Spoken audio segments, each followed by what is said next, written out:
Primary class 2 ছেলে খাড়ায় তাকে পেশাব করতেছে।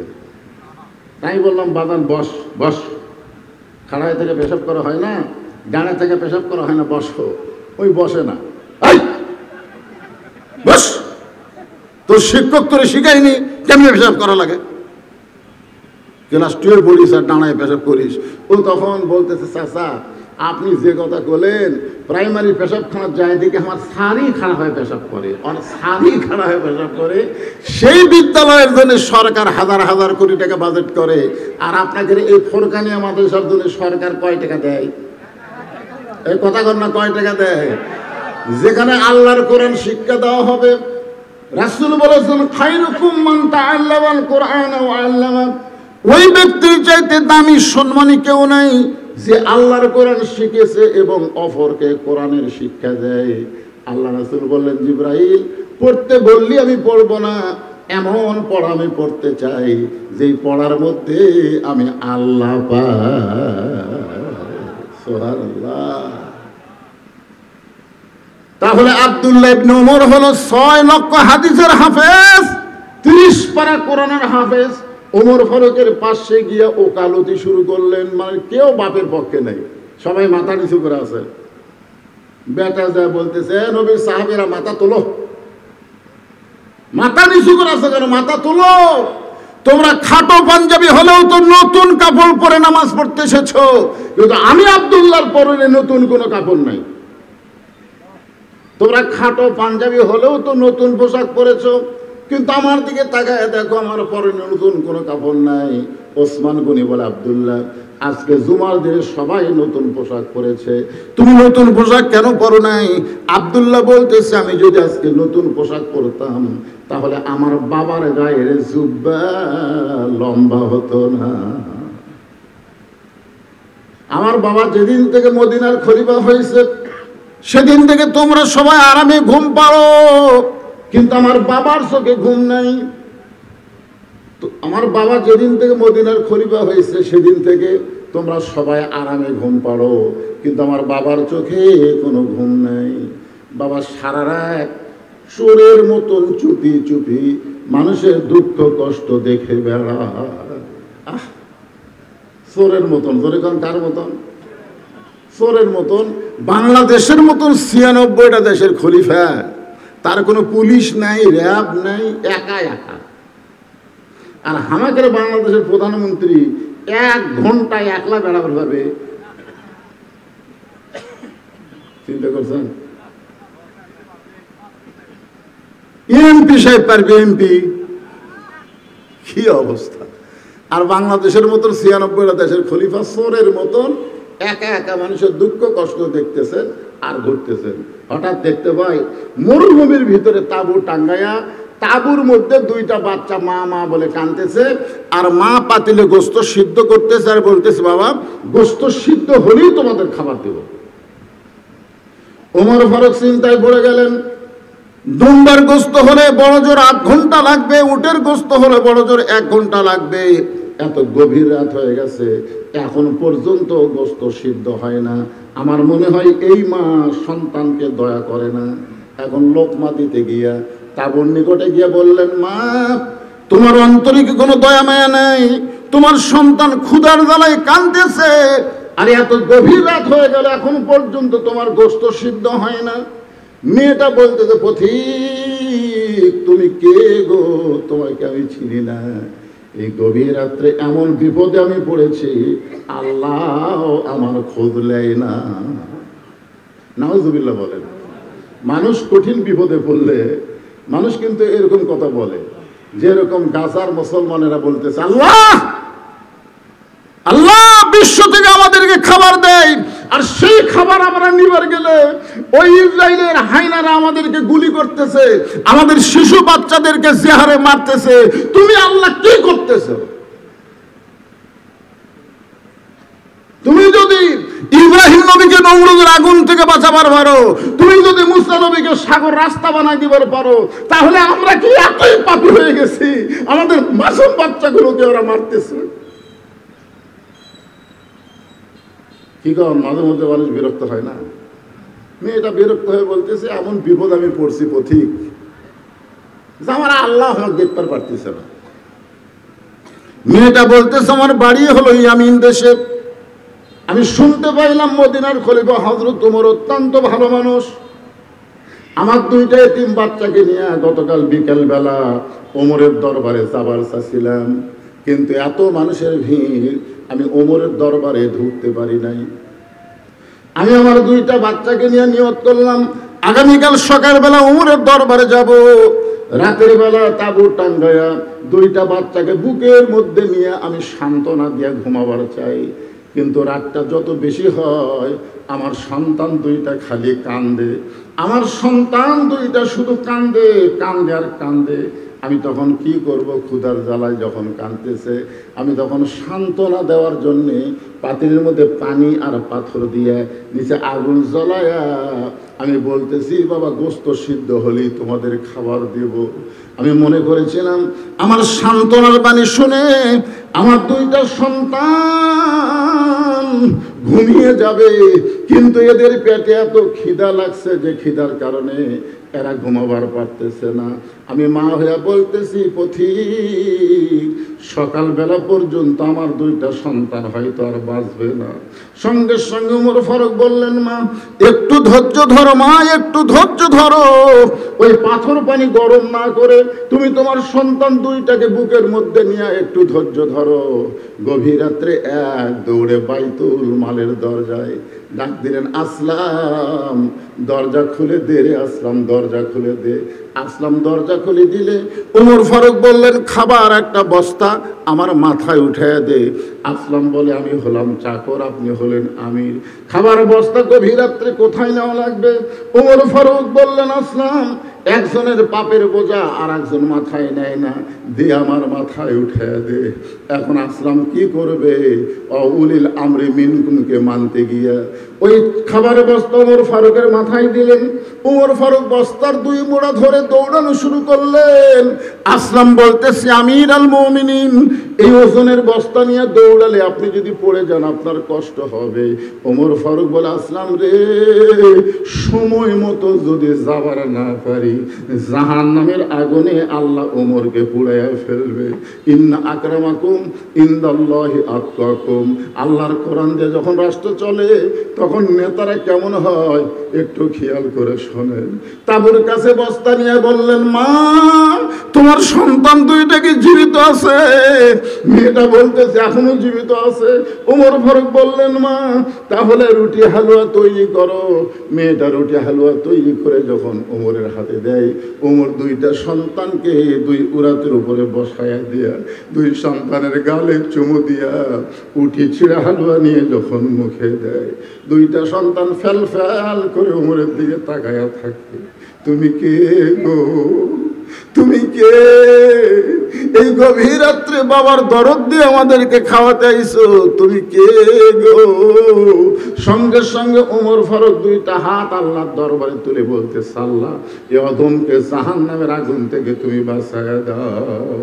মেয়েটা বলতেছে পথিক আমি ভালো মানুষের গল্প শুনেছি, কিন্তু মানুষ এমন ভালো হয় কোনোদিন তা কল্পনা করতে পারি নাই। আজকে শুনে নাও রে পথিক, উমরকে যদি আল্লাহ মদিনার খলিফা না বানায়া তোমারে যদি মদিনার খলিফা বানায় দিত তাহলে আল্লাহ তাআলা মদিনাকে আল্লাহর জান্নাত ঘোষণা করত। লিল্লাহি তাকবীর। আলহামদুলিল্লাহ। আল্লাহর কোরআন দিয়ে যখন রাষ্ট্র চলবে নেতার কথা বলতেই কথা তো শেষ হয় না, আবার কি স্লিপ দিল।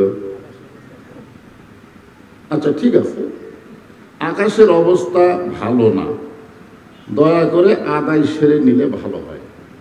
আপনারা কি বলেন এখানে ওয়াজ চলবে আল্লাহ বৃষ্টি দিবে? আপনাদের কি বিশ্বাস? হ্যাঁ, as-সাদাকাতু তারুদ্দুল বালা। আল্লাহ রাসূল বলেছেন, আল্লাহ রাসূল বলেছেন দান সদকা করলে বালা মুসিবত দূর হয়। এ কথা সত্য না মিথ্যা? বিশ্বাস করেন কারা কারা কত সত্য? নবীর হাদিসের ব্যাপারে যে হাত উঠবে না ওই কাফের হয়ে যাবে। দুই হাত টান টান করে তোলেন, হাত নামান। এই যে বৃষ্টি আসবে আসবে, এই যে বালা, আজকের মাহফিলের জন্য বৃষ্টি হলো একটা মুসিবত, জনগণ ঠিক কিনা? তো তাহলে কি বলা হচ্ছে?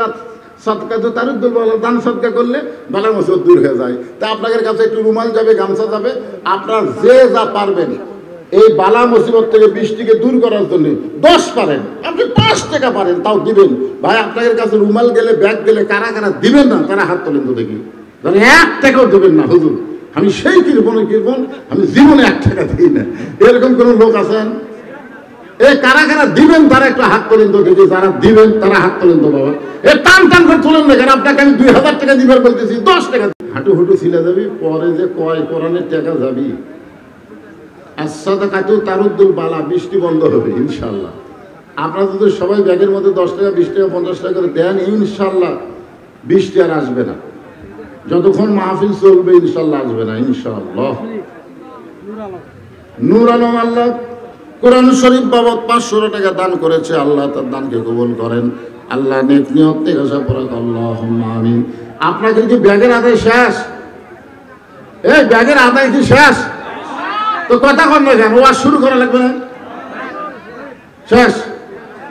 এদের যারা ভিডিও করতেছে এরা তাল বেশি, কাহিনী জোরে এলে ক্যামেরা ভিডিওতে দিবি তখন দেখো। তোমরা কিছু দিছে, তোকে ক্যামেরা ভিডিও বন্ধ করা লাগে, বুঝেছ না? তোমরা সবার থেকে 10 টাকা করে নাও, লিয়ে দাও। একটু জিকির করেন লা ইলাহা ইল্লাল্লাহ, লা ইলাহা ইল্লাল্লাহ, লা ইলাহা। আল্লাহর জিকির করতে কি শরম? হ্যাঁ, নামাজ পড়ে না, রোজা করে না, এদিকে জিকিরের যা ঝাঁকি ভাই।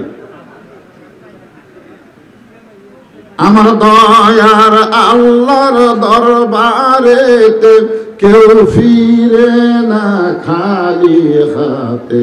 আল্লাহ জোরে বলেন, আল্লাহ আল্লাহ আল্লাহ, লা ইলাহা। ভাই প্রধান অতিথি আপনি কিছু বলবেন?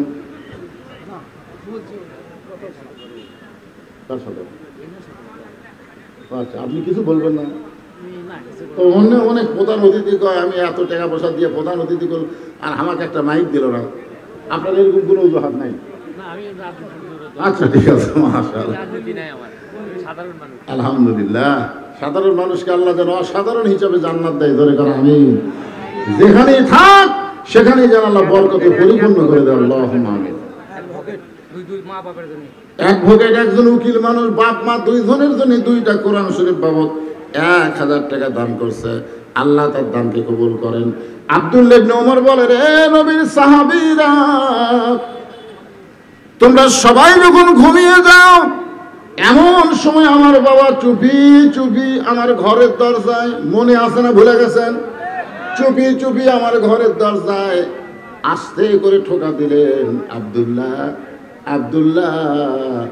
আমি সঙ্গে সঙ্গে ঘরের দরজা খুলে গেলাম। ঘরের দরজা খুলে গিয়ে দেখি আমার বাবা একটা পাঞ্জাবি নিয়ে দাঁড়ায় আছে। আমার বাবা একটা পাঞ্জাবি হাতে নিয়ে দাঁড়ায় আছে। আমি খুশি হয়ে বললাম, বাবা বাইতুল মাল থেকে আমার একটা পাঞ্জাবি দিছে, আর গভীর রাত্রে আপনি আর একটা দিবা রাখছেন।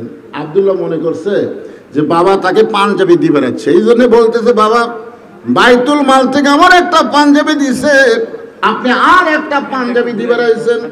সঙ্গে সঙ্গে হযরত ওমর আল্লাহর কোরআন থেকে তেলাওয়াত করলেন, ইন্নাল্লাহা ইয়ামুরুকুম আন তুআদ্দুল আমানাতি ইলা আহলিহা ওয়া ইযা হাকামতুম বাইনান নাস আন তাহকুমু বিল আদল। আল্লাহু আকবার। ওমর ফারুক কি নিজের কথা বলতেছেন না আল্লাহর কোরআনের কথা বলতেছেন? আল্লাহর কোরআন থেকে তেলাওয়াত করলেন, ইন্নাল্লাহা ইয়ামুরুকুম আন তুআদ্দুল আমানাতি ইলা আহলিহা ওয়া ইযা হাকামতুম বাইনান নাস আন তাহকুমু বিল আদল। আব্দুল্লাহ রে, আল্লাহর কোরআন দিয়ে যখন রাষ্ট্র চলবে তখন সবাই সমানভাবে, ওয়া ইযা হাকামতুম বাইনান নাস, আমি তখন হাকিম হয়ে মানুষের আদল ইনসাফের বিচার করব। তুই আমার বেটা বলে তোকে একটা পাঞ্জাবি দিছে, আর একটা দিবা রাখছি না রে বাবা, না, এই পাঞ্জাবিটা আমার ভাগে পড়েছে। তুই বল রে আব্দুল্লাহ, আগামীকাল জুমার দিনে এই খাটো পাঞ্জাবি গায়ে আমি যদি খুতবা দেই তাহলে তোর কেমন লাগবে? আমি একজন ইমাম মানুষ, আমি যদি খাটো পাঞ্জাবি গায়ে দিয়ে নামাজ পড়াই তোর কেমন লাগবে? আব্দুল্লাহ বলে, বাবা তাহলে আমি কি করব? আপনি হলেন অর্ধ জাহানের খলিফা, আপনি আমার কাছে আইছেন, আমি কি করব? ওমর ফারুক বললেন, বেটা রে, তোর পাঞ্জাবিটা আমাক দান করে দে, তোর পাঞ্জাবিটা আমাক দান করে দে বাবা। আব্দুল্লাহ বলে, গভীর রাত্রে আমার পাঞ্জাবি আমার বাবাকে দান করে দিলাম। বাবা আমার পাঞ্জাবি নিয়ে, তার পাঞ্জাবি নিয়ে যখন রওনা দিল, আমি পিছনে পিছনে রওনা দিয়ে দেখি বাবা ঘরের মধ্যে ঢুকে বাবার পাঞ্জাবি আমার পাঞ্জাবি একত্র করে বাবা লম্বা জুব্বা বানাইছে, আর সেই জুব্বা বানায় খুতবা দেয়। এখন বলো বাবার খুতবা শোনা যায় কি না যায়? সমস্ত সাহাবীরা চিল্লায় বলে, আল্লাহর কোরআন দিয়ে যখন সংবিধান চলবে, আল্লাহর কোরআন দিয়ে যখন রাষ্ট্র চলবে, তখন এমন ভালো মানুষকে মুসলমানেরা নেতা হিসাবে দেখতে পাবে। তাহলে আল্লাহর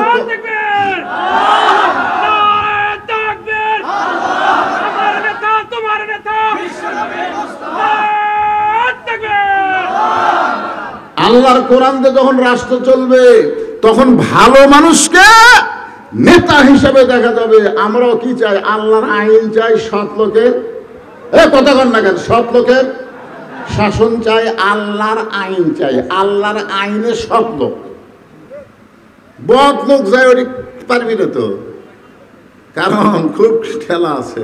তো এখন এতক্ষণ পর্যন্ত আল্লাহর কোরআন দিয়ে রাষ্ট্র চললে একজন নেতা কেমন হবে সেটা আপনারা শুনলেন। এখন আল্লাহর কোরআন দিয়ে যখন রাষ্ট্র চলবে, তখন একজন কর্মী কেমন হবে, কর্মীরা তখন কেমন হবে, এটা আমাদের জানার দরকার আছে না নাই? আল্লাহর কোরআন দিয়ে যখন রাষ্ট্র চলবে, তখন প্রত্যেকটা মানুষ কেমন হবে এটা নিজের চোখে দেখার জন্যে দিয়ে দেন। আর এটা আপনি কি আরো টাকার দরকার আছে, তাহলে আদায় করি। 40টা হয়নি, দেয়নি, ভাগ্যে নাই, বাপ মা মরে গেছে, সয় সম্পত্তি ভেটে খাচ্ছে, বাপ এখন যা হয়। একটা মরা বাপের জন্যে, মায়ের জন্য যে সন্তান একটা কোরআন শরীফ দিবার পারে না, উনি যখন মরে যাবি তোর ওর গোরস্থান ওর বেটা কি বানাবে জানেন? বাগুন বাড়ি বানাবে। আমার এলাকার গোরস্থান, হুজুর গোরস্থান খামাকা ফেলে থাকে কি হয়, আমি আলু বাগর লাগাই। হুজুর লাগা ফেলে থেকে কি হইব, জায়গার দাম নেই। হ্যাঁ, একটু মনোযোগ দিয়ে শোনেন। একজন কর্মী কেমন? আপনারা যারা বসে আছেন, আপনারা সকলেই হবেন কর্মী। সুবহানাল্লাহ বলেন। অর্ধজাহানের খলিফা হযরত ওমর ছদ্মবেশে মদিনার অলি গলি ঘুরতেছে একটা কর্মী দেখার জন্য। হঠাৎ হযরত ওমর দেখতে পায় বিস্তীর্ণ মরুভূমির মধ্যে একজন রাখাল উট আর দুম্বা চড়ায়। হযরত ওমর শুধুমাত্র আল্লাহর কোরআন দেখার জন্যে, শুধুমাত্র কোরআনটা কেমন, কোরআন কাগজে লেখা একটা কিতাব না, কোরআন হলো বাস্তব জীবনে আমল করার একটা গ্রন্থ। ধরে গণ ঠিক কিনা? রাখালকে সালাম দিয়ে বললেন, রাখাল ভাই আমার পেটে ক্ষুধা লাগছে, আমি উটের এক পেয়ালা দুধ চাই। রাখাল মুস্কি মুস্কি হাসে। ওমর ফারুক বলে, রাখাল আমি তোমারে সালাম দিলাম, উটের দুধ চাইলাম, আর তুমি মুস্কি মুস্কি হাসো। রাখাল বলে, তোমার সালামের উত্তরও দিব না, তোমাকে উটের দুধও দেওয়া যাবে না। ওমর ফারুক বললেন, আমার অপরাধ কি? রাখাল বলতেছে, তোমার অপরাধ হলো আগে তোমার পরিচয় দাও। ওমর ফারুক চিন্তায় পড়ে গেলেন যে আমি অর্ধ পৃথিবীর খলিফা হইয়া ছদ্মবেশ ধারণ করে আল্লাহর কোরআন দেখতে চাই, আর এই বেটা বলতেছে আপনার পরিচয় না দিলে আপনার সালামের উত্তর দিব না, উটের দুধও দিব না। আমি এখন কি পরিচয় দিব? আমি কি পরিচয় দিব? এমন সময় আল্লাহর কোরআন এসে বলতেছে, ওমর রাখাল যখন তোমার পরিচয় চাইছে, তুমি আসল পরিচয় দাও।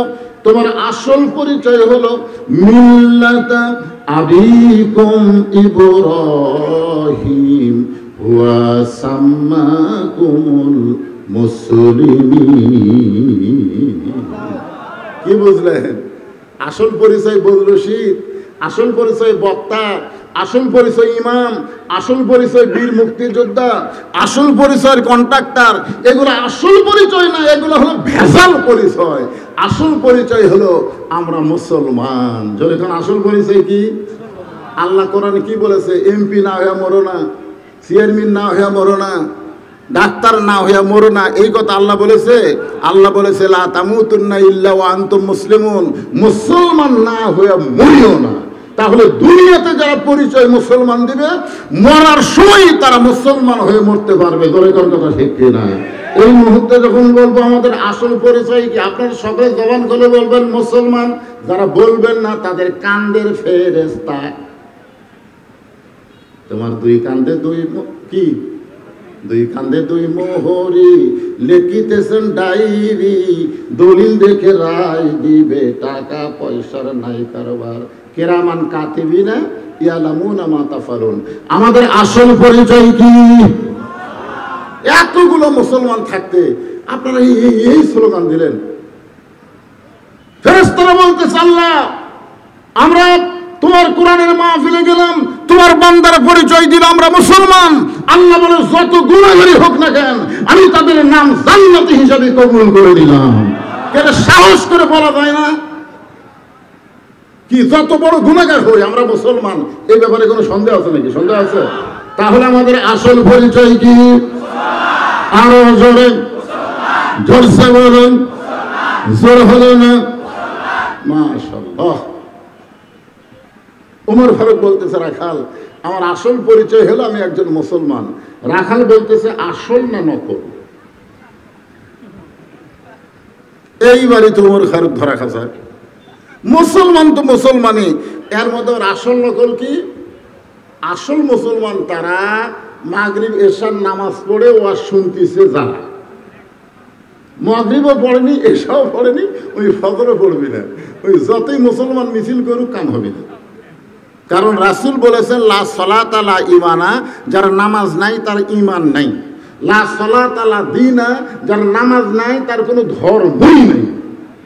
বাইনাল আবদি ওয়াল কুফরি তরকুস সালাত, বান্দা আর কাফেরের মধ্যে পৃথক করার জিনিসটার নামই হলো নামাজ। তাহলে আপনারা এখানে যারা বসে আছেন, আমি সবাইকে বলতেছি না, যারা মাগরিব এশা পড়েননি তারা খালি নিজের বিবেকের দিকে খেয়াল করে দেখেন তো, আপনি ফজর পর্যন্ত বাঁচার গ্যারান্টি আছে? একটু চোখ বন্ধ করে দেখেন তো। শেখ হাসিনার লাগাল মাজাত নাই বল, দুইজন ধরে ট্রেজার তুলে দেয়। আমরা দেখছি ভাই, দুইজন ধরে ট্রেজার তুলে দেয়, ওই মাইক পায়া কাঁপতে কাঁপতে কয় খেলা হবে। এবার এশিয়া কাপে বুঝে গেছে বাংলাদেশের ছেলেরা কেমন খেলে। ওরে কোন দিকিরা শালারা মাজাত নাই বল খেলবার দেয় কি? একটু বলই না, এবারে পেট হাতে কাঁপতে আউট হয়ে যায়। আর একটা স্বামী হোসেন ওরে ওয়ার্দার মোশান ভাই, খুব খেয়াল করে শোনেন। আসল মুসলমান আর ভেজাল মুসলমান আপনি কি বলতে পারেন ফজর পর্যন্ত আপনি বাঁচবেন? তাহলে ফজর পর্যন্ত বাঁচার গ্যারান্টি যদি না থাকে, তাহলে কেন মাগরিব এশা পড়লেন না? কেন আপনি মাগরিব এশার নামাজ পড়লেন না? ফজর পর্যন্ত যদি আপনার বাঁচার গ্যারান্টি না থাকে। উমর ফারুক বলে রাখাল মুসলমান তো মুসলমান, এর মধ্যে আসল নকল কি?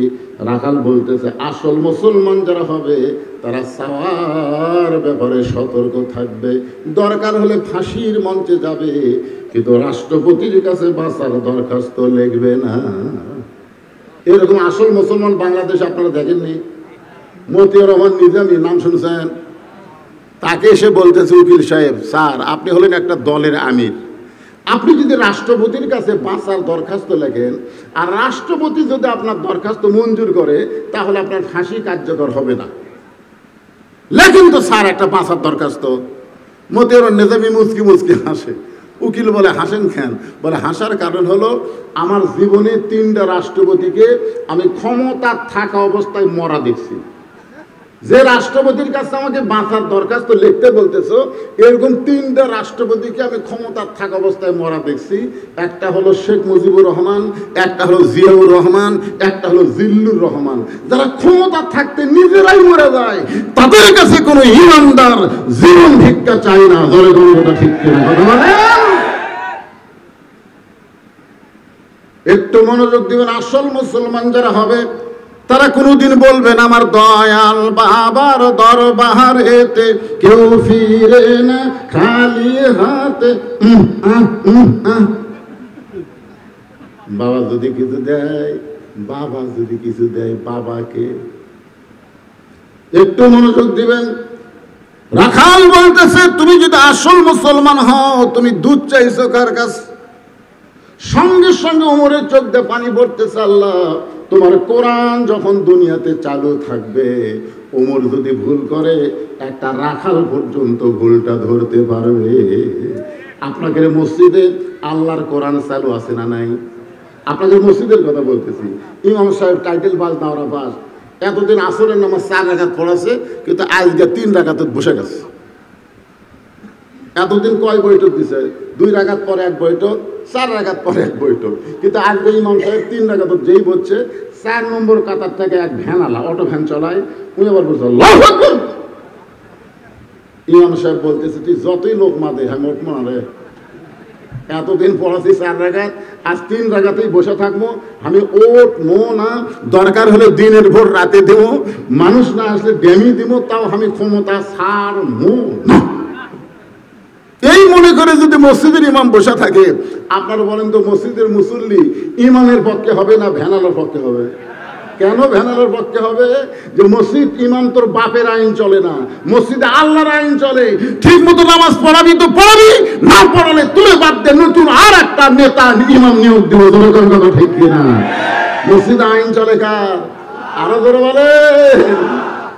হ্যাঁ, নিজের চোখে দেখছি ভাই, ডান পাশে আওয়ামী লীগ, বাম পাশে বিএনপি, মাঝখানে জামাত, নিজের চোখে দেখছি। ইমাম সাহেবের মায়ের অসুখ, এখন ইমাম সাহেব সেদিন মসজিদে আসেনি, এখন এরা 3 জন মুসল্লি খালি ঘড়ির দিকে তাকায় আর কয় কেরে হুজুর চাইলেন আজকে নামাজ পড়াবি কে? জামাত ইসলামের লোক বলতেছে ভাই আপনি আওয়ামী লীগ, আপনারা ক্ষমতাতে আছেন, আপনি সামনে যান। আওয়ামী লীগ দুটার ভিতরে আগলা এই কাতার ছাড়া আমার সামনে যাওয়ার উপায় নেই।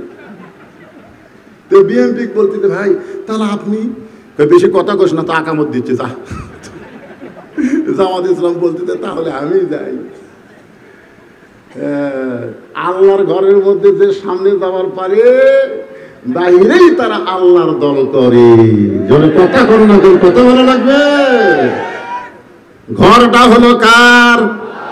আইন চলতেছে কার? ওমর ফারুকের চোখটা দর দর করে পানি পড়তেছে যে আল্লাহ, রাখালের মধ্যে কোরআন থাকার কারণে আমি ওমর যে চাওয়ার ব্যাপারে ভুল করেছি, রাখাল ধরবার পারছে। ওমর ফারুক এখন সারেন্ডার করে বলতেছে ও রাখাল ভাই, চাওয়ার ব্যাপারে আমার ভুল হয়ে গেছে। রাখাল মুসকে মুসকে হাসে আর বলে ভুলটা যখন স্বীকার করেছ, তাহলে আল্লাহ তোমাকে তওবা করার সুযোগ দিয়েছে। আপনি যত পাপ করেন না কেন, সারা জীবন আপনি বেনামাজি হয়েছেন, আজ থেকে যদি আপনি নিয়ত করেন আল্লাহ ফজর থেকে আমি আর নামাজ বাদ দেব না, আল্লাহ বলে পাগল রে, যত নামাজ না পড়ার পাপ হয়েছে এই নিয়ত করার সঙ্গে সঙ্গে আমি আল্লাহ তোর জীবনের গুনাহ মাফ করে দিলাম। এই শব্দের অর্থের নাম হলো তওবা। তওবা মানে ফিরে আসা। উমর ফারুক বলতেছে রাখাল ভাই আমি তওবা করতেছি। রাখাল বলে তুমি মূর্খ মানুষ, তুমি তওবা কেমনে করবা? উমর ফারুক বলে আমি মূর্খ, তুমি কেমনে কও? বলে চাওয়ার ব্যাপারে যে সতর্ক হয় না সে হলো দুনিয়ার সবচাইতে বড় মূর্খ। এবার রাখাল হযরত ওমরকে তওবা পড়াচ্ছেন, আস্তাগফিরুল্লাহ। যারা মাগরিব এশার নামাজ পড়েননি অথবা যারা এশার নামাজ পড়েছেন সকলেই আমরা তওবা করব, কারণ যেভাবে নামাজ আদায় করা দরকার আমরা সেইভাবে পারি নাই। আর যারা পড়ি নাই তারা তো পড়িনি, মারাত্মক ভুল করেছি। এই যে সবাই মিলে আমরা তওবা করতেছি, সকলে আমার সঙ্গে পড়েন আস্তাগফিরুল্লাহ। পড়ো যুবকেরা সবাই পড়ো বাবা। আস্তাগফিরুল্লাহ রব্বি মিন কুল্লি যামবি ওয়া তুবু ইলাইহি লা হাওলা ওয়ালা কুওয়াতা ইল্লা বিল্লাহিল আলিয়্যিল আযীম। ওমর ফারুক তওবা করার পরে বলতেছে ও রাখাল ভাই আল্লাহর হস্তে উটের 1 পেলা দুধ দাও। ও রাখাল ভাই আল্লাহর হস্তে উটের 1 পেলা দুধ দাও। রাখাল মুস্কি মুস্কি হাসে। ওমর ফারুক বলে রাখাল আবার হাসতেছো কেন? রাখাল বলে তওবা করার পরে তুমি আবার মুনাফিকি করলে, লিমা তাকুলু মা লা তাফালুন। আল্লাহু আকবার। রাখাল বলতেছে হযরত ওমরকে তোমার মুখের সাথে মনের মিল নেই। তুমি সত্যি করে বলো তো, আমি কি উটের মালিক? আমি যদি উটের মালিক হইতাম তুমি আমাকে রাখাল বললা কেন? আমাকে যখন রাখাল বলেছ তখন তোমার মন বলতেছে আমি উটের মালিক না। আর মালিক বাদ দেন, রাখালের কাছে চাইলেও রাখাল দিবার পারবে না। ও পথিক, সত্যি যদি আল্লাহর হস্তে উটের এক পেলা দুধ চাও, তাহলে এখান থেকে ওই যে মালিকের বাড়ি, ওই মালিকের বাড়ির দরজা যাও, ওই মালিকের বাড়ির দরজা গিয়া বলো, মালিক তোমার রাখাল উট আর দুম্বা চড়াই। তুমি মালিক যদি হুকুম দাও তাহলে রাখাল আল্লাহর হস্তে উটের এক বেলা দুধ দিবে। ওমর ফারুক মুসকে মুসকে হাসে আর বলে, রাখাল ভাই অত দূর কষ্ট করে যাওয়ার দরকার আমার নাই, বরং তোমাকে 2টা টাকা দিলাম, এই 2টা টাকার বিনিময়ে তুমি উটের এক পেলা দুধ দাও। রাখাল বলতে, পথিক তুমি কি হযরত উমরকে চিনো? জোরে কোন সুবহানাল্লাহ। ওই রাখাল হযরত উমরকে বলে, পথিক তুমি কি হযরত উমরকে চিনো? যদি উমরকে চিনতা তাহলে এরকম বেসাইদা প্রস্তাব দিবার পারতা না। আল্লাহর কোরআন যে রাষ্ট্র চলে, উমরের গুপ্ত বাহিনী যদি দূর থেকে দেখবার পায় তুমি আমাকে 2 টাকা ঘুষ দিছা, আর আমি মালিক বাদ দিয়ে তোমাকে উটের দুধ দিলাম, তাহলে তোমাকেও ধরবে আমাকেও ধরবে। এই বুড়া বয়সে তুমি ধরা পড়বার চাও? ওমর ফারুক বলে, রাখাল ভাই তাহলে চলো পাহাড়ের গুহার মধ্যে যাই, ওই গুহার মধ্যে গিয়া গোপনে তোমাকে 2টা টাকা দিব, আর তুমি গোপনে উটের এক বেলা দুধ দিবে, তাহলে তোমার মালিকও জানতে পারবে না, উমরের গুপ্ত বাহিনী ধরতে পারবে না। রাখাল চিল্লায় বলে, তুমি ভণ্ড, তুমি ভণ্ড, তুমি ভণ্ড। উমর ফারুক বলে, রাখাল আমার মধ্যে ভণ্ডামির কি দেখলাম? উমর ফারুক বলে, রাখাল আমার মধ্যে ভণ্ডামির কি দেখলা? রাখাল বলতে, পথিক রে, উমরের গুপ্ত বাহিনী দেখতে পাবে না, আমার মালিক জানতে পারবে না, কিন্তু গুহার মধ্যে দেওয়া নেওয়া করলে রাখালের আল্লাহ দেখতে পায়। যেই কইছে রাখালের আল্লাহ দেখতে পাই, সঙ্গে সঙ্গে হযরত উমর এক দৌড়ে পাহাড়ের পাদদেশে জায়নামাজ বিছায়া 2 রাকাত সালাতুল শুকর নামাজ পড়ে আল্লাহর কোরআনকে বুকের মধ্যে নিয়ে বলে, আল্লাহ তোমার কোরআন এত সুন্দর, আল্লাহ তোমার কোরআন যখন দুনিয়াতে চালু থাকবে, না দেখা আল্লাহকে মানুষ কলিজার মধ্যে জায়গা দিবে, কেউ না দেখলেও আল্লাহ দেখতেছে, এই বিশ্বাস মানুষের অন্তরে আসবে। আল্লাহ তোমার কোরআন এত সুন্দর, রাখাল তোমার কোরআনকে গ্রহণ করার কারণে গুহার মধ্যে দেওয়া নেওয়া করলে কেউ না দেখলেও রাখালের আল্লাহ দেখবে। আল্লাহ আমি রাখালকে দেখি নাই, রাখালের মধ্যে তোমার কোরআন আমি বাস্তব চিত্র দেখতে পাই। ওমর ফারুক যখন কাঁদতেছে, রাখাল পিছনে গিয়া বলে, ভাই তুই যতই কান্দে উটের দুধ আমি দিবার পারলাম না। ওমর ফারুক বলে, রাখাল উটের দুধের কোনো দরকার নাই, বরং তোমার কাছে আমি জানতে চাই, তুমি না দেখা আল্লাহকে কলিজার মধ্যে জায়গা দিয়া আল্লাহর কোরআন অনুযায়ী চলতেছো, এর বিনিময়ে তোমার চাহিদা কি? কি কোন আল্লাহর কোরআনের যখন কর্মী হবেন তখন আপনাদের একটা চাহিদা থাকবে না? কথা কোন চাহিদা থাকবে না? উমর ফারুক বললেন, রাখাল না দেখা আল্লাহকে কলিজার মধ্যে জায়গা দিয়া আল্লাহর কোরআন অনুযায়ী চলতেছো, এর বিনিময়ে তোমার চাহিদা কি? রাখাল বলতেছে, রব্বানা আতিনা ফিদ দুনিয়া হাসানা ওয়া ফিল আখিরাতি হাসানা ওয়া কিনা আযাবান্নার। আমার চাহিদা হলো 2টা, একটা হলো আতিনা ফিদ দুনিয়া হাসানা, দুনিয়ার সৌন্দর্য, আর 2 নম্বর চাহিদা হলো আখিরাতের সৌন্দর্য। এই আল্লাহর কোরআন মানার কারণে আমার চাহিদাই 2টা। উমর ফারুক বললেন, ভাইজান একটু ভালো করে বুঝে দিলে ভালো হয়। রাখাল বলে, তুমি আসলেই মূর্খ, আমার দুনিয়ার চাহিদা হলো মহামানব হযরত উমরকে আমি এক নজর দেখতে চাই। যে উমর আল্লাহর কোরআন দিয়ে রাষ্ট্র চালাইছে, সেই উমরকে খালি একটা নজর দেখতে পারলে আমার দুনিয়ার চাহিদা আল্লাহ পুরা করবে। জোরে কোন সুবহানাল্লাহ। আপনারা বলেন তো, রাখাল দুনিয়াতে ভালো নেতা দেখবার চায়। কি নেতা? হযরত উমর কি নেতা? তাহলে আপনারা বাংলাদেশের লোকেরা ভবিষ্যতে কি নেতা দেখবার চান? অন্তর থেকে না বললে আল্লাহ কিন্তু কবুল করবি না। ওই শেষে যা আসলো তাই পিটুন খেয়ে জীবনদারি ভাই। রাখাল আল্লাহর কোরআন থেকে বলতেছে, রব্বানা আতিনা ফিদ দুনিয়া হাসানা ওয়া ফিল আখিরাতি হাসানা। আমার দুনিয়ার চাহিদা হলো মহামানব হযরত উমরকে আমি এক নজর দেখতে চাই, যে উমর আল্লাহর কোরআন দিয়ে রাষ্ট্র চালানোর কারণে আমার মতন রাখাল না দেখা আল্লাহকে কলিজার মধ্যে জায়গা দিবার পারছি, সেই উমরকে যদি খালি একটাবার দেখতে পাইতাম, দুনিয়ার চাহিদা আল্লাহ আমার পুরা করত। আমার 2 নম্বর চাহিদা হলো আমি রাখাল যখন মরে যাব, অদম রাখালকে আল্লাহ যেন জান্নাত দেয়। আচ্ছা, বৃষ্টি কি হচ্ছে? তো ওই 2 ভাই উঠলো কেন?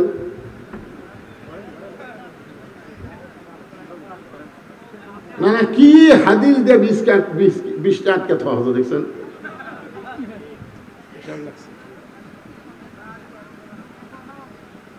অনুনাজ্জিলু মিনাল কুরআনি মা হুয়া শিফাউ ওয়া রাহমাতুল লিল মুমিনিন। আল্লাহ বলেছেন মুমিনদের জন্য এই কোরআনকে যাবতীয় ঔষধ হিসাবে আমি নাজিল করেছি। যদি পেশাব লাগে, পেশাব বন্ধ করে বসে থাকবেন, পেশাব জাতীয় যত ব্যারাম আল্লাহ ভালো করে দিবে। এই কোরআনের পাওয়ার আছে না নাই? জোরে কোন আছে না নাই? লাগলো বসে থাকে, দেখেন কি হয়। কিছুক্ষণ পর দেখবেন তলটা ঠান্ডা হয়ে গেছে। এই জন্যই তো মুরব্বীরা বলতো, বিশ্বাসে মিলাই বস্তু তর্কে বহুদূর। কোনো তর্ক করা যাবে না। ইমান, ইসলাম, কোরআন, হাদিসের ব্যাপারে কোনো তর্ক করা যাবে? যেখানে আল্লাহ ডাইরেক্ট বলতেছেন অনুনাজ্জিলু মিনাল কুরআনি মা হুয়া শিফাউ ওয়া রাহমাতুল লিল মুমিনিন, মুমিনদের জন্য, হিন্দু বৌদ্ধ খ্রিস্টানদের জন্য না। কি বিরক্ত? এইবার ওটা আবার কে উঠতেছে না?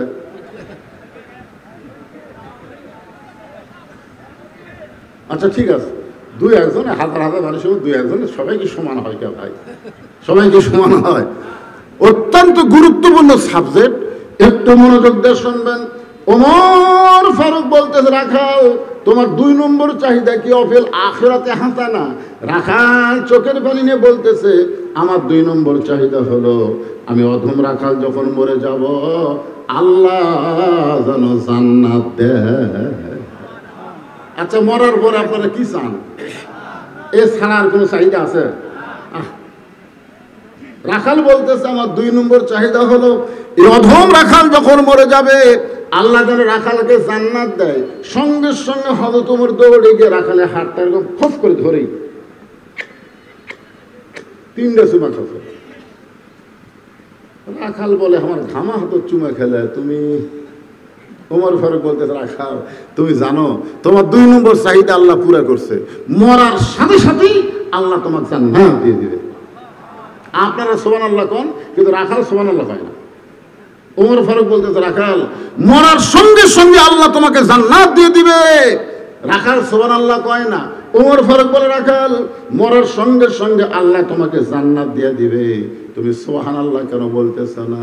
এবার রাখাল মুসকে মুসকে হাসি আর কয়, মরার পরে জান্নাত, এই বাকি কথা বলতেছ, কিন্তু হযরত উমরকে এক নজর দেখতে পাবো, এই নগদ কথা বলতে তোমার কোন জায়গাত বাজে? একটা হলো নগদ, একটা হলো বাকি। নগদ কি? হযরত উমরকে এক নজর দেখা, দুনিয়ার চাহিদা।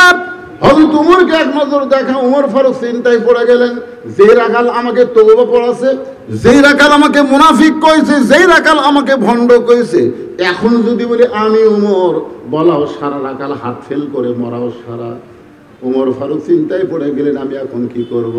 এমন সময় সব সমস্যার সমাধান, সবাই বলেন ভাই রে, সব সমস্যার সমাধান আল্লাহর কোরআন এসে বলতেছে, উমর রাখাল যখন তোমাকে দেখতে চাই, তুমি ডাইরেক্ট যদি বলবার না পারো, উদউ ইলা সাবিলি রাব্বিকা বিল হিকমা, তুমি হিকমত অবলম্বন করো। এবার উমর ফারুক রাখালের হাতটা ধরে বলতে, রাখাল ভাই সত্যি যদি উমরকে দেখতে চাও, তাহলে তোমাকে ফজরের নামাজ সামনে কাতারে আদায় করা লাগবে। ফজরের নামাজ যদি সামনে কাতারে আদায় করো, তাহলে মেহরাবের দিকে লক্ষ্য করে দেখবা, যেই মানুষটা ইমামতি করতেছে ওই মানুষটি হলেন হযরত ওমর। তাহলে আল্লাহর কোরআন দিয়ে যখন রাষ্ট্র চলবে, আপনাকে এই এলাকার বড় মসজিদের ইমাম কে হবে?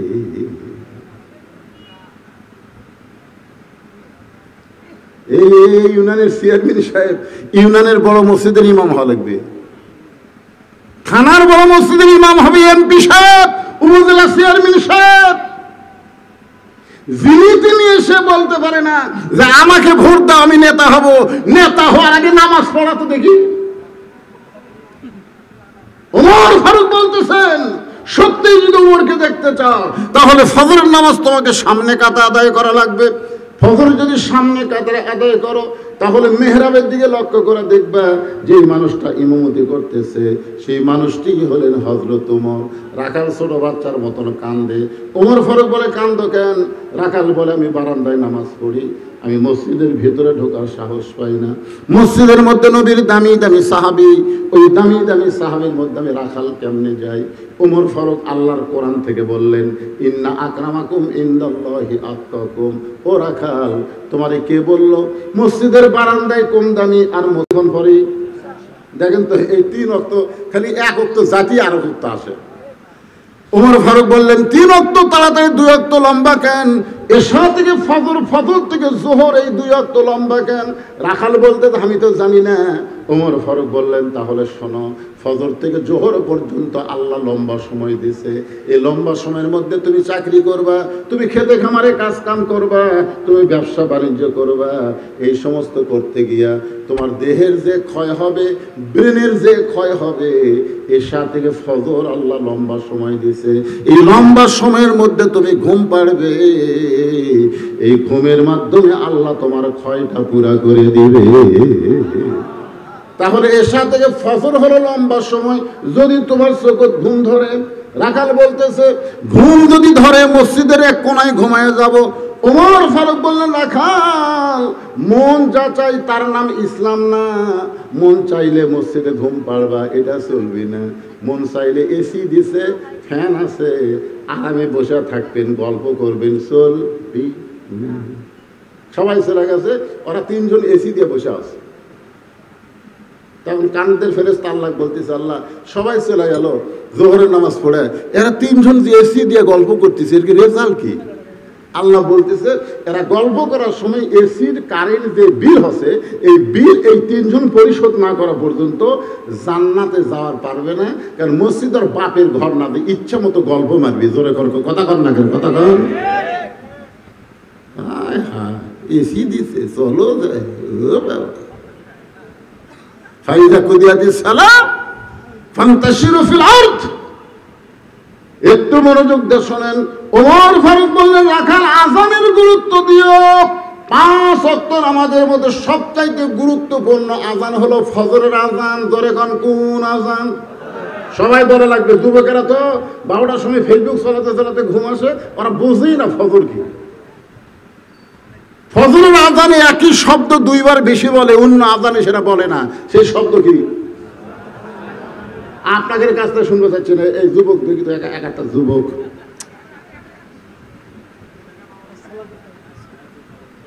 কিন্তু আপনারা পারেন কি? কিন্তু ওরা তো ঘুম পাড়ে ওই সময়। তুমি পারো? দেখো তো দেখি তো।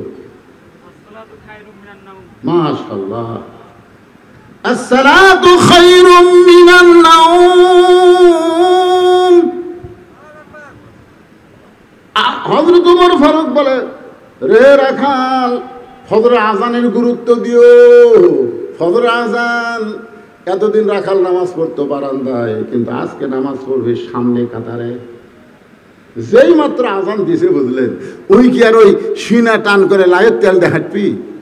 কারণ বারান্দার যারা নামাজ পড়ে তারা কোনো মতে আসে বারান্দা বসে। আর যারা সামনে কাতারে নামাজ পড়ে তারা কোনো মতে আসে না। আযানের গুরুত্ব তাদের কাছে আসে। জোরে কোন ঠিক কিনা? এতদিন রাখাল নামাজ পড়ছে কোথায়? আজকে কোথায় বলবে? মসজিদের মধ্যে ঢুকতেছে, ঢোকারও কিন্তু সাইজ আছে। আপনারা যখন মসজিদ ঢুকবেন নিজের ইচ্ছা মতো ঢুকতে পারবেন না, ডানপন্থী হয়ে ঢোকা লাগবে, ডান পায়ে। ধরে কোন পায়ে? শুধু ডান পায়ে ঢুকলে হবে না। আল্লাহুম্মা আফতাহ লি আবওয়াব রাহমাতিক, এই দোয়াটা বলে রাখাল মসজিদের মধ্যে সামনে কাতারে যাওয়ার চাই। রাখাল যখন সামনে কাতারে যাওয়ার চাই, প্রত্যেকটা সাহাবী নড়ে সরে রাখালকে যাওয়ার রাস্তা করে দেয়। রাখাল মনে মনে করে, আল্লাহ রে, এতদিন বারান্দার থাকা কি ভাবলাম, মনে করছিলাম ভিতরে দামি দামি, কিন্তু আজকে ভিতরে ঢুকে দেখতেছি আমিও যারাও তাই। একেবারে মেহরাব বরাবর সামনে কাতারে রাখাল ফজরের 2 রাকাত সুন্নত নামাজ আদায় করেছে। মেহরাব বরাবর সামনে কাতারে ফজরের 2 রাকাত সুন্নত নামাজ আদায় করেছে। ফজরের ফরজের আগে 2 রাকাত সুন্নত আছে না নাই? আপনার বলেন তো কত দাম? আসমান জমিন বিক্রি করে যে দাম। ওসমান গনি যেই বলছে, এই মেয়ে আমার দিকে তাকাস কেন, লাভ দেয়, ওটা ভয়ে লাভ দেয় উঠছে। ওটা বলতেছে, ভাইজান আমি খালি বারবার আপনার দিকে 3 বার তাকাইছি, আপনি এত গরম, আপনার পরিচয় কি? বলে, আমার পরিচয় হলো আমি একজন রাখাল। যেই বলছে আমার পরিচয় আমি একজন রাখাল, সঙ্গে সঙ্গে ওসমান গনি মুচকি হাসতেছে। কারণ রাখালের ভাষা নরম হলে হবে না, রাখালের ভাষা গরম হওয়া লাগবে। আল্লাহ রাসূল বলেছেন, প্রত্যেকটা অভিভাবককে আল্লাহ তাআলা রাখালের দায়িত্ব দিয়ে দুনিয়াতে প্রেরণ করেছে। প্রত্যেকটা অভিভাবককে আল্লাহ রাখালের দায়িত্ব দিয়ে প্রেরণ করেছে। এখন আপনারা চিন্তা করেন, হুজুর আমার তো গরু নাই, ছাগল নাই, আমি কার রাখালি করব? দেখেন, চিন্তা করে চোখ বন্ধ করে আপনি দেখেন, আপনার অবশ্যই রাখালি করার আছে। আপনি চোখ বন্ধ করে দেখেন, আপনার 42 বছরের একটা গাভী আছে। দেখেন, আমারটার বয়স এখন 50। আপনি চোখ বন্ধ করে দেখেন, আপনার 22 বছরের একটা আইডিয়া আছে। আপনি চোখ বন্ধ করে দেখেন, 17 বছরের একটা বকনা আছে। রূপক অর্থে আমি বললাম, গাভী মানে আপনার বউ, আইডিয়া মানে আপনার ছেলে, বকনা মানে আপনার মেয়ে। আপনি বলেন তো, আপনার বউ, আপনার ছেলে, আপনার মেয়ের উপরে আপনার রাখালি করার দরকার আছে না? আপনি এশার নামাজ পড়ে বাড়িতে গেলেন, আপনি যাওয়ার সময় নিয়ত করছেন, আমি তো এশার নামাজ মসজিদে জামাতে পড়লাম, আমার বউ হয়তো এশার নামাজ পড়ে কোরআন শরীফ পড়তেছে। এই নিয়তে বাড়ির যা কেবল দরজা খুললেন, দেখেন আপনার ঘরের মধ্যে থেকে হরি হরি হরি হরি হরি হরি হরি খেলে। আমি মুসলমান সামনে কাতারে নামাজ পড়লাম, আর আমার ঘরের মধ্যে থেকে হিন্দুদের পূজার বাদ্য বাজতেছে। আপনি ঘরের মধ্যে যাই দেখেন, আপনার 42 বছরের গাভী ওই স্টার জলসা দেখতেছেন। এখন আপনি বলেন, আপনি একজন মুসলমান সামনে কাতারে মুসল্লি, আপনার বউ যদি ভারতের স্টার জলসা দেখে, আপনার রাখালি করার দরকার আছে না নাই? কি রাখালি করবেন? সুন্দর করে ওকে বলবেন, নিজের বউকে সুন্দর করে বলবেন, তুমি যাদের স্টার জলসা দেখতেছো সেই দেশে একটা মসজিদ 400 বছরের পুরাতন বাবরি মসজিদ। এই মালওয়ানের বাচ্চারা, হিন্দুর বাচ্চারা মসজিদ ভাঙ্গা রাম মন্দির বানাচ্ছে। যারা মুসলমানের মসজিদ ভাঙ্গা রাম মন্দির বানায়, তাদের কোনো চ্যানেল বাংলাদেশের মুসলমানের মেয়েরা দেখতে পারে না। কথা ঠিক না? খালি বলে দেখেন, আপনার বউ আর কোনোদিন ভারতের চ্যানেল দেখবে না, খালি বলে দেখেন। বলছেন কোনদিন? কথা কন না কেন? বলছেন তো রাখালি করা লাগবে না? আপনি ফজরের নামাজ পড়বার যাচ্ছেন, জানলাতে তাকে দেখতে দেন, কে রে, আমার আইডার খবর কি? আগে 3.5 হাত ছিল, ফজর আজান শুনে হয়তো 2.5 হাত, 3.5 হাত আইডিয়া, 2.5 হাত। মানে আজান শুনেছে, আজান শুনবি না, ল্যাব মাথার উপর দিছে। এখন ল্যাব মাথার উপর দিলে পাও দেবার হবে। এখন পাও টাইনে বুকের কাছে নিচ্ছে, আপনি জানলা দিয়ে তাকে দেখেন, কে রে, মনে চাউলের বস্তা ঢেকে ধরছে। আপনি কি করবেন? একলা একলা নামাজ পড়ে যাবেন? রাখালি করা লাগবে। আস্তে আস্তে বিলাই যেমন ইন্দুর ধরে, চুপি চুপি ঘরের মধ্যে ঢুকে ওই ল্যাব টান দিবেন। টান টান দিয়ে দেখে 3 বার আপনি আহা করবেন। ছেলে লাভ ধরে বলে, বাবা কি হয়েছে? বলে, তোর সাইজ আর সকালবেলা সাইড থেকে কুত্তার সাইজ একই সাইজ। তুই আমার ছেলে হয়ে সাইড থেকে কুত্তা হচ্ছিস? ওঠ, ওয়াজু কর, নামাজ পড়া লাগবে। মুসলমানের বাচ্চা 7 বছর থেকে নামাজের তালিম দেওয়া লাগবে, 10 বছর থেকে জোর করে নামাজ ধরা লাগবে। জোরে কোন কথা ঠিক কি না? তাহলে আপনার ছেলের ওপর আপনার রাখালি করার দায়িত্ব আছে না নাই? আপনার 17 বছরের মেয়ে মেয়েরা অত্যন্ত ভালো, অল্প কইলি মেয়েরা বুঝতে পারে। নবী ঘরের মধ্যে ঢুকে 9 বছরের ফাতেমা হাতের মধ্যে ছুরি দিয়া মুস্কি মুস্কি হাসতেছে। এই দৃশ্য নবী দেখে আর ঘরের মধ্যে ঢুকলেন না, নবী বাহিরে চলে গেলেন। ফাতেমা চমকে গেল, যে বাবা ঘরের মধ্যে ঢুকে আমাকে মা মা বলে আদর করে, সেই বাবা কেন বারান্দায়? বাহিরে গিয়ে দেখি নবীর চোখ দিয়ে দর দর করে পানি পড়তেছে। ফাতেমা বাবার সামনে বসে বলে, বাবা কি দুঃখ আপনার মনে গো বাবা, এমন করে আপনি কেন কাঁদেন? রাসূল বলে, ফাতেমা যে দুনিয়াতে সাজবে মা, আল্লাহ তার আখিরাতের সাজ কমায় দিবে। যে দুনিয়াতে সাজবে মা, আল্লাহ তার আখিরাতের সাজ কমায় দিবে। সঙ্গে সঙ্গে ফাতেমা হাতের চুরি খুলে মাটি ঠাইলা দেয়। নবী দৌড়ে গিয়া ওই চুরিটা কুড়িয়ে জামার পকেটের মধ্যে ঢুকায়। ফাতেমা বলে, বাবা যে চুরি হাতে দেওয়ার কারণে আপনি ঘরের মধ্যে ঢুকলেন না, আর সেই চুরি ফাইলা দিলাম, আপনি কেন করে পকেটে ঢুকাইলেন? রাসূল বলে, আয় মা তুই আমার কাছে আয়, মেয়েদেরকে আদর করবেন। ফাতেমা যেই মাত্র নবীর কাছে, নবী হাতে একটা চুমা দিয়ে বললেন, ফাতেমা একদিন তোর নাকে নাক ফুল পরাই দিব মা, একদিন তোর কানে কানের দুল পরাবো।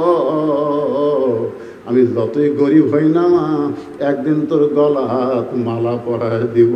ফাতেমা বলে, বাবা কবে কবে কবে? আল্লাহ রাসূল বললেন, সেদিন তোমার বিবাহ হবে।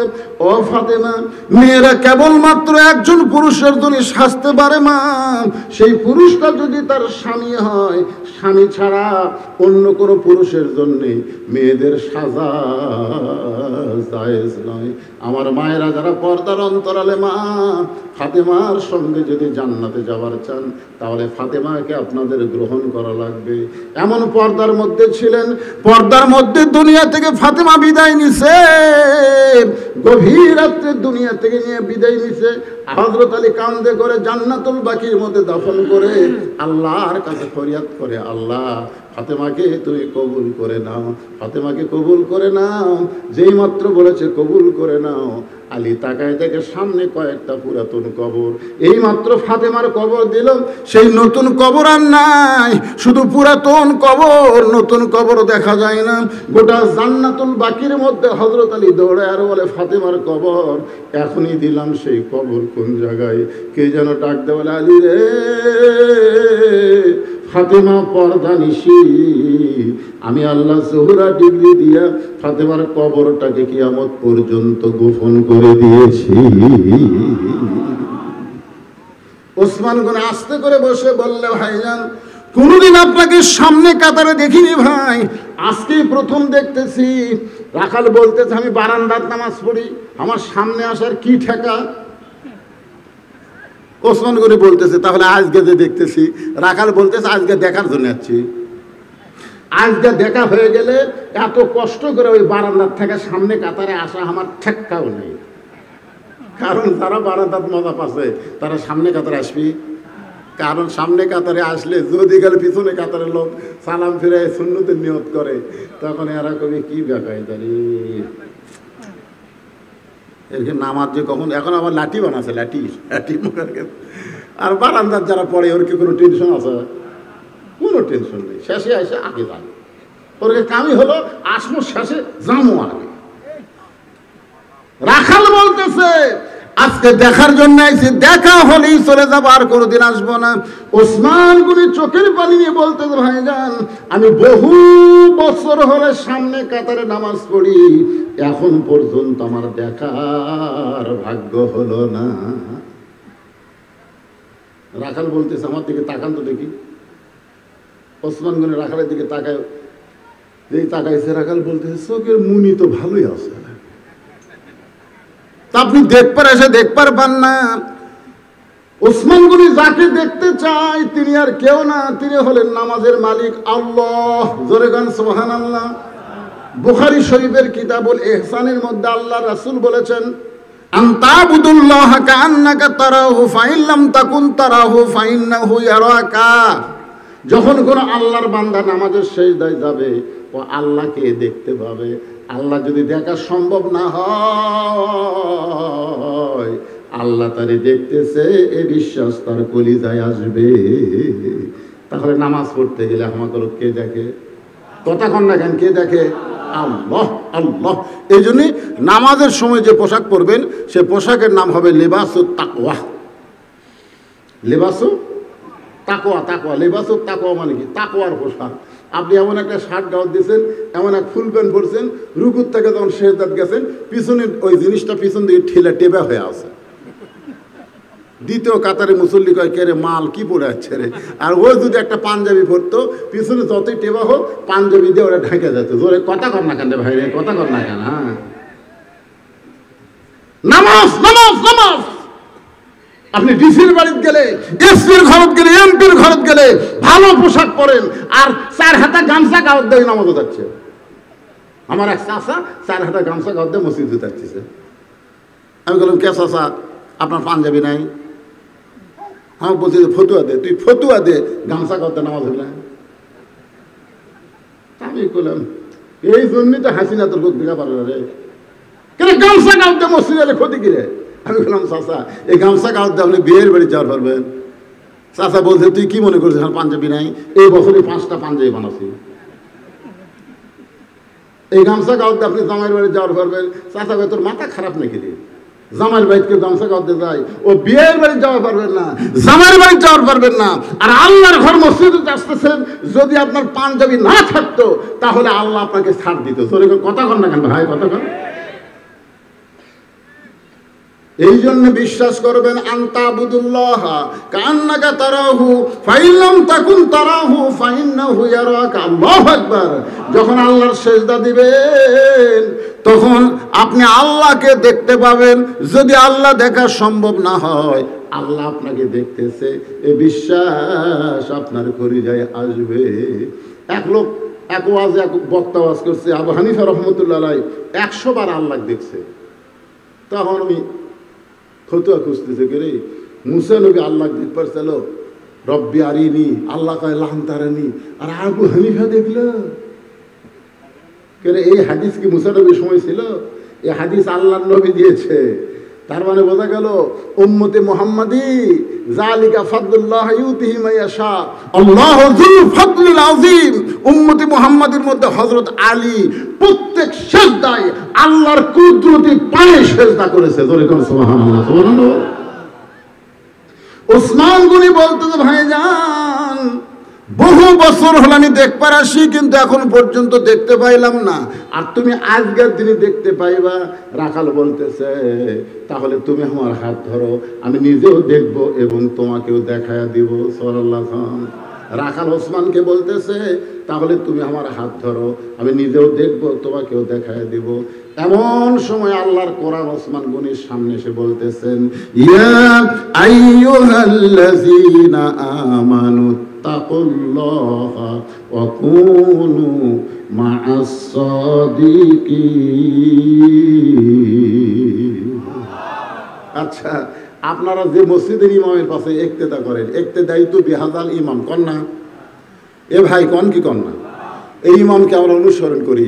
তাহলে ওই ইমাম যে দল করে, আপনারা যদি সেই দল না করেন তাহলে ইক্তেদা হবে? এইবার আটকে গেছেন।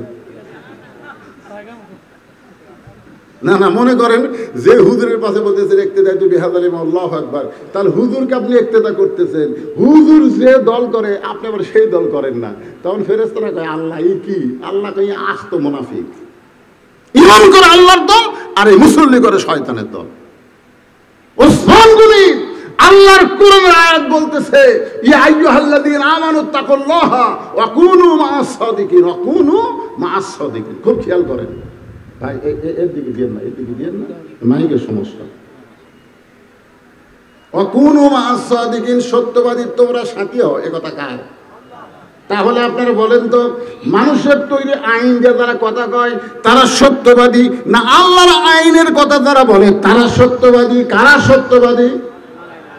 আপনি মানেন বা না মানেন, সত্যি কথাটা বলেন তো, মানুষের তৈরি আইনে যারা কথা বলে তারা সত্যবাদী, না আল্লাহর কোরআনের আইন যারা কথা বলে তারা সত্যবাদী? তো আল্লাহ কার সাথে থাকবার বলছে? অকুনু মা'আস সাদিকিন, তোমরা সত্যবাদীর সঙ্গে থাকো। ওসমান গনি রাখালের হাতটা ধরে বসে আছে, মনের মধ্যে বড় আশা, নিজের যোগ্যতাই দেখতে পাইনি, আল্লাহ আজকে এমন একটা ভাই পাইছি যে নিজেও দেখবে এবং আমাকেও দেখাই দিবে। ওসমান গনি রাখালের হাতটা জোর করে চেপে ধরে আছে। কিছুক্ষণ পরে যখন নামাজের সময় হয়, জামাতের সময় হয়, এমন সময় মুয়াজ্জিন আকামত শুরু করেছে। মুয়াজ্জিন যেই মাত্র আকামত শুরু করেছে, এমন সময় হযরত ওমর মিহরাবের মধ্যে ঢুকতেছে। সুবহানাল্লাহ। এখন আপনারা বলবেন, হুজুর ওমর ফারুক মেহরাবে কোন দিক দিয়ে ঢুকলো? আমাদের মসজিদের ইমাম তো দরজা দিয়ে সে মেহরাবে ঢোকে। যখন আল্লাহর কোরআন দিয়ে রাষ্ট্র চলবে, প্রত্যেকটা ইমাম হবে একজন নেতা, আর নেতার জন্য দরজা দিয়ে আসা মেহরাবে ঢোকা চলবে না। ওই মেহরাব থেকে ছোট্ট একটা গেট থাকবে, গেটের ওই পারে একটা রেস্টরুম থাকবে। কারণ মিজানুর রহমান আজহারি একদিন বলেছিল যে একটা মাহফিলে কিছু পুলিশ কম থাকার কারণে আমার হাত ফুলে উঠছিল। মানুষ খালি সবাই মুসাফা করবি, খালি মুসাফা করবি, খালি একটু হাতও একটা হাত ঠেকাবি। এই হাত ঠেকাবার যায় ওর হাত বালুশের মতন ফুলে উঠছে। তাহলে উমর ফারুকের যদি সমস্ত সাহাবি একবার করে হাতের সাথে হাত ঠেকাবার চায়, কারণ রাসূল বলেছেন আমার পরে কেউ যদি নবী হতো লাউ কানা ওমর, ওমরকে আল্লাহ নবী বানাই দিত। তাহলে দরজা দিয়ে যদি ইমাম মেহরাবে যাবার চায় আর সবাই খাড়া হয়ে যদি হাতের সাথে হাত লাগাবার চায়, তাহলে উমরের হাতের অবস্থা কি হবে? কথা বল না কেন, কি হবে? এই জন্য কোরআন দিয়ে যখন রাষ্ট্র চলবে, তখন মেহরাব থেকে ছোট্ট একটা দরজার ওই পারে ইমাম রেস করবে। যেই মাত্র মুয়াজ্জিন আকামত দিবে, তখন ইমাম মেহরাবের মধ্যে ঢুকবে। যেই মাত্র মুয়াজ্জিন আকামত দিয়েছে, ওমর ফারুক মেহরাবের মধ্যে ঢুকেছে। ওসমান গনি রাখালের হাতটা ধরে আছে, আর রাখাল খালি কে রে, এটা তো মুই আমার করলো, আমার মুই সেটি ডাঙালো। ওসমান গনি হাত ধরে আছে, আর রাখাল খালি চিন্তা করতেছে এটা একই তো, একই মান। যেই মুয়াজ্জিন বলেছে কদ কামাতিস সালাহ, কদ কামাতিস সালাম, সঙ্গে সঙ্গে রাখাল আল্লাহু আকবার। যেই মাত্র রাখাল আল্লাহু আকবার কইছে, ওসমান গনি রাখালের হাতটা ছেড়ে দিয়ে বলে, ভাইজান ইমাম সাহেব ভুল করলে মানুষ লোকমা দেয়, এখন পর্যন্ত আকামতি শেষ হয় নাই, আর আপনি আল্লাহু আকবার লোকমা দিলেন। রাখাল বলতেছে এই জন্যই তো তুই কানা, এই জন্যই তুই দেখ পারবাস না, আমি কি জন্য লোকমা দিলাম মিয়া তুই জানিস না? এই কথা যেই মাত্র রাখাল বলেছে, দ্বিতীয় কাতারের একজন সাহাবী দৌড়ে এসে রাখালের হাতটা হেসকা টান দিয়ে বলে, তোকে সামনে কাতারে দেখি আমার সন্দেহ হয়েছিল, এতক্ষণ যে মহান ব্যক্তি তোর হাতটা ধরেছিল, এই মহান ব্যক্তিকে তুই চিনিস? রাখাল বলতে যে ভাইজান আমি বারান্দাত নামাজ পড়ি ভাই, আমি ভিতরের কাউকে চিনবার পারি না। বলে আরে পাগল, যারা তুই কানা কানা বলে তিরস্কার করতেছিস, এই মহান ব্যক্তি হলো আল্লাহর নবীর ডবল জামাই ওসমান গনি। যেই মাত্র বলেছে আল্লাহ নবীর ডবল জামাই ওসমান গনি, রাখাল চোখ দিয়ে দরদর করে পানি ছাড়ে আর কান্দার বলে, এই জন্যই তো আমি বারান্দায় নামাজ পড়ি, এই জন্য মসজিদের ভিতরে ঢোকার সাহস কোনোদিন পাইনি, কিন্তু ওই পথিক আমার সর্বনাশ করছে।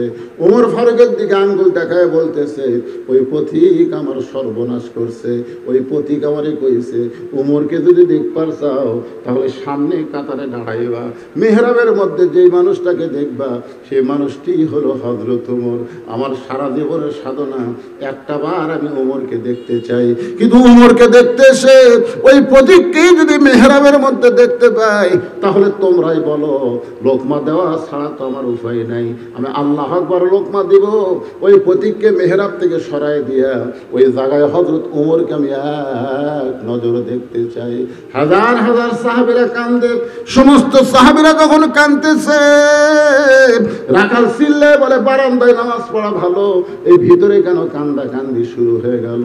ওসমান গনি বলে, রাখাল ভাই ভিতরে কান্দার কারণ হলো তুমি যারে পথিক পথিক বলতেছ তিনি হলেন হযরত ওমর। গাছের গোড়া কাটলে গাছটা যেমন পড়ে যায়, রাখাল তেমনি পড়ে গিয়ে কাটা মুরগির মতন ছটফট করে আর বলে, আমিরুল মুমিনিন, আমি আপনাকে তওবা পড়াইছি, আমি আপনাকে মুনাফিক কইছি, আমি আপনাকে ভণ্ড কইছি, এত কথা বলেছি গো আমির, অধম রাখালকে আপনি কিছুই বলেন নাই। ওমর ফারুক এক টানে ওই পড়ে যাওয়া রাখালকে এক টানে বুকের মধ্যে নিয়ে কপালে একটা চুমা দিয়ে বলে, ভাইজান, আমি এত কথা হজম করার পিছনে কারণ হলো আমি তোমাকে দেখি নাই, তোমার ভিতর আমার আল্লাহর কোরআন দেখা যায়। এই কোরআন দিয়ে যখন রাষ্ট্র চলবে তখন নেতাও যেমন ভালো হবে, কর্মীরাও ভালো হবে। কারণ কর্মীরা মানুষের কোনো আইন মানবে না, কর্মীরা আল্লাহর কোরআনের আইন দিয়ে চলবে। তখন বাংলাদেশ থাকবে না, বাংলাদেশ হবে সোনার বাংলাদেশ, আমার সোনার বাংলাদেশ, আমরা তোমায় পেতে চাই। আপনারা কি বলেন, বাংলাদেশ আছে? আরে 2,40,000 কোটি টাকা পাচার করছে, কোটি 2,40,000 কোটি। চিন্তা করছে আমাদের বাংলাদেশ, গরিব বাংলাদেশ, সোনার বাংলাদেশ ভাই। তাই আসুন, শুধু কোরআনের ওয়াজ শুনবো না, বাস্তবে আমরা আল্লাহর কোরআন হতে চাই। কোরআন হতে গেলে কোরআনওয়ালা মানুষের সঙ্গে আমাদের সম্পর্ক রাখার দরকার আছে না নাই? আল্লাহ যারা তৌফিক দেয়। বৃষ্টি হলো? মাশাআল্লাহ, আল্লাহ কবুল করেছে আজকের মাহফিলকে। কত কষ্ট করেছেন আর আল্লাহ সমস্ত কষ্টের যে প্রতিদান হয়, সে হেদায়েত স্বরূপ তাদের প্রতিদান দান করে দাও। ধরে কেন আমি সকলের জন্য দোয়া হবে। ইস্তেগফার পড়েন, ইস্তেগফার, আস্তাগফিরুল্লাহ। একজনও উঠবেন না, একজনও উঠবেন। ভালো লাগছে তো? এত ভিজা মাটির উপর আপনারা বসে আছেন ঘন্টার পর ঘন্টা, আলহামদুলিল্লাহ। আস্তাগফিরুল্লাহ রাব্বি মিন কুল্লি জামবি ওয়া আতুবু ইলাইহি, লা হাওলা ওয়ালা কুওয়াতা ইল্লা বিল্লাহিল আলিয়্যিল আযীম। ভাইজান দোয়া করে দিলাম। আল্লাহুম্মা আমিন। আল্লাহুম্মা আনতাস সালাম ওয়া মিনকাস সালাম, তাবারাকতা ইয়া যাল জালালি ওয়াল ইকরাম। আয় আল্লাহ তাআলা, তোমার বান্দারা কত কষ্ট করে, কত মেহনত করে, কত সুন্দর করে আজকের জান্নাতের বাগান লাগাইছে। আল্লাহ গো, মেহেরবানি করে তোমার জান্নাতের বাগান যারা সুন্দর করে লাগানো, কষ্ট করে, তাদের সকলকে আল্লাহ তুমি হেদায়েত দিয়ে দিও, হেদায়েতের নূর তাদের গলায় পরায় দিও। আজকের মাহফিলকে আল্লাহ তুমি কবুল করে নাও। এই মাহফিলের শুরু থেকে শেষ পর্যন্ত যত আলোচনা হয়েছে আল্লাহ, এর মধ্যে যদি ত্রুটি হয়, ভুল হয়, মাফ করে দাও। এর যা হাদিয়া মঞ্জুর করো। সোনার মদিনায় নবী পাকের রওজা মুবারকে আল্লাহ কবুল করে নাও। তামাম আম্বিয়ায়ে কেরাম, আসহাবে কেরাম, উম্মাহাতুল মুমিনিন, শহীদ শহীদান, জান্নাতুল বাকি, জান্নাতুল মাওয়া সহ পৃথিবীর যত গোরস্থানে যত মুর্দা শুয়ে আছে আল্লাহ, সকলের আরওয়াহ পরে হাদিয়া কবুল করো। আল্লাহ, এ ওয়াজাকপুরে একজন আল্লাহর ওলি শুয়ে আছেন আল্লাহ, তার রুহে মোবারকে হাদিয়া কবুল করো। আয় আল্লাহ তাআলা, আমরা যারা হাত তুলেছি, আমাদের জনম দুঃখনী মা যাদের দুনিয়াতে নাই, আল্লাহ গো, যাদের বাবা দুনিয়া থেকে চিরতরে চলে গেছে আল্লাহ, মেহেরবানি করে মা বাবার কবরকে জান্নাতে টুকরা বানিয়ে দাও। আল্লাহ, আমাদের দাদা দাদি, নানা নানি, আত্মীয় স্বজন, শ্বশুর শাশুড়ি যাদের কবরে গেছে আল্লাহ, কবরবাসীদের তুমি মাফ করে দাও। আল্লাহ আল্লাহ, এই গ্রামের মসজিদ মাদ্রাসাকে কিয়ামত পর্যন্ত কবুল করে নাও। আল্লাহ, গ্রামের সবাইকে মিলে মিশে মহব্বতে বসবাস করার তৌফিক দিয়ে দাও। আল্লাহ, যেই যুবকেরা কষ্ট করে, মেহনত করে, এত খাটনি করে জান্নাতের বাগান লাগাইছে, তাদের সকলকে 5 ওয়াক্ত নামাজি কবুল করে নাও। তাদের সকলকে ইসলামী আন্দোলনের কর্মী কবুল করে নাও। আজকের মাহফিলের সম্মানিত সভাপতিকে আল্লাহ তুমি কবুল করো। সম্মানিত সহ সভাপতিকে আল্লাহ তুমি কবুল করো। আজকের মাহফিলের প্রধান অতিথি ভাইজান আমার প্রবাসী বিদেশে থাকে, আল্লাহ তুমি তাকে কবুল করো, সমস্ত বিপদ আপদ মুসিবত থেকে হেফাজত করো। আজকের মাহফিলের বিশেষ অতিথি বরেণ্য অতিথিদের আল্লাহ তুমি কবুল করো, আলেম ওলামাদের কবুল করো, হাজী সাহেবদের কবুল করো, যুবকদের কবুল করো, কচি কাঁচা বাচ্চাদেরকে কবুল করো। পর্দার অন্তরালে আমার আবিদা সালিহা পর্দানিশি কবুল করে মা ফাতেমার চরিত্র দিও। আমাদের মধ্যে আমরা যারা অসুস্থ অবস্থায় আছি আল্লাহ সুস্থতার নিয়ামত দান